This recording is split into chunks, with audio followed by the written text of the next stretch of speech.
Thanks for staying with us. I'm Bill O'Reilly in the Lose the Boss segment tonight. Gas prices hurting working Americans big time. Since President Obama took office in 2009, the price of a gallon of regular gas up 92%. And just in the past month, gas prices have risen more than 4%. So what's going on? Here now, Fox Business anchor Lou Dobbs. This is what I don't get. All right. Very warm winter here in the Northeast and most other parts of the country. Right. Very warm.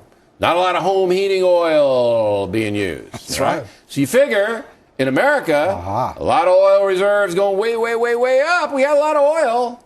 But no, gas prices. That supply and demand thing. This year it's not working. And the reason is demand for gasoline is down. Demand for heating oil is down. So even driving gasoline? Correct. Absolutely. So our demand is down, but our supply must be up, right? Well, if we were just in a domestic market, but here goes globalization again. No, but let's stay in the United States. Okay, we'll stay in the United States. We have all of this oil brought in here in anticipation of a cold winter, but we don't use it, so it's here. It's here. Well, now see, this is where I've got to take you out of here. And stay with me. It's not here? It's not here. But it got refined here. It got refined here. And then where did it go? It got exported. I know that's... And by the way, these fuels are now our number one export. Number one export. So they brought the oil in here. Refined it. They refined it, and they sent it out to where? Jet fuel, primarily to Asia, to China. Primarily jet fuels, diesel, and gasoline, which normally would be in abundance right now. Yeah.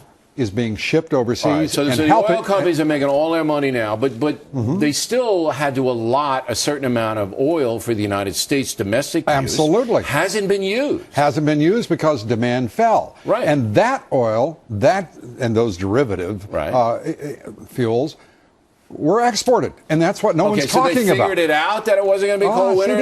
These oil companies are not as dumb as the folks in Washington. Well, I heard, and you correct me if I'm wrong, that the oil companies told their refineries to stop refining. Yeah. No, they told them to start refining. As a matter of fact, so that's not true? It's absolutely not true. So they didn't slow the refining down? There are all sorts of myths around this. Okay, all right, good. I'm glad to hear that. The fact is we're exporting, and it's good news. Right. So they're exporting, but why are the gas prices going up at the pump? Because they are pushing the margins, and it's that simple. Well, I don't understand that. In other words, the margin, what does that mean? What that means is they are managing to export fuels, and what is left is going up in price because there is sufficient demand for what is left. So they're by exporting the fuel to China and other countries, they're not leaving enough here. Correct. So that. And it's worse than just the gasoline bill. Yeah. It's also home heating oil. Right. 10% decline in demand for home heating oil because of the warm winter you mentioned. But again, these fuels are now being shipped or exported overseas. Now, shouldn't the government then say to the oil companies, you can't interfere with them? Because it looks like we're getting hosed, the American worker. Look, the American worker's paycheck didn't go up 92%, Dobbs, okay? But the price of gasoline did, okay? And you're telling me the reason the price of gasoline went up is because the oil companies can make more money overseas, so they're saying to the Americans, blank you, we're not going to give you the oil because we make more over there. It is the same principle by which we are buying cheaper goods at Walmart. We're now part of a world market, like it or not. And the fact of the matter is we are competing with demand in China, in Europe, primarily in Latin America. So no matter what we do, no matter how much we can serve, no matter how many cars get better mileage, the prices are going to continue to go up because they're selling all the stuff over there. You notice that you haven't heard President Obama crying about these higher prices. Not a word. And that's because this fits into his green philosophy. Yeah, he wants people to get so fed up that they go for the electric cars and all of that. They may get so fed up that they show up in November. But I think you understand how angry voters are that they have to bear the brunt of these price rises when it isn't supply and demand anymore because China is eating up the oil and we're paying for that. Well, and then you throw into the equation the Keystone XL pipeline because part of the refining capacity that's got to be... that was a mistake by the Obama. But say they said, okay, you can have the pipeline and all the oil comes in from Canada. Well, they refine it in Louisiana and they send it to Beijing.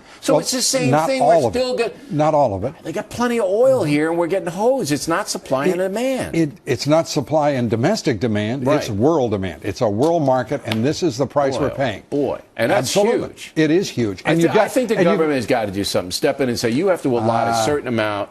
Man, you've got more faith in this government than I do. Because everything they're stepping into, they're stepping in. If that's true, then there's not be any regulation about oil prices. It could go to $10, $12 a gallon. How about this? How about we start exploiting and producing the energy reserves we've got? Well, maybe that's a that very would be simple good, concept. But again, we don't need a government theory, to do that. In theory, if we did that, they'd still send it over there. It's 1.5 billion people needing oil over there. So this is bothering me. So this is bothering me because oil is a monopoly. Bill O'Reilly is stepping up with the government? No, I think the folks are getting hosed, and I think somebody's got to watch out for them. I think you're exactly right. I got to go, and we're going to do a Solyndra thing, but the government did not subpoena the White House people because the White House people said they're going to go voluntarily to talk about Solyndra. When that happens, Dobbs and I will talk about it. I talked with the folks close to the investigation. Right.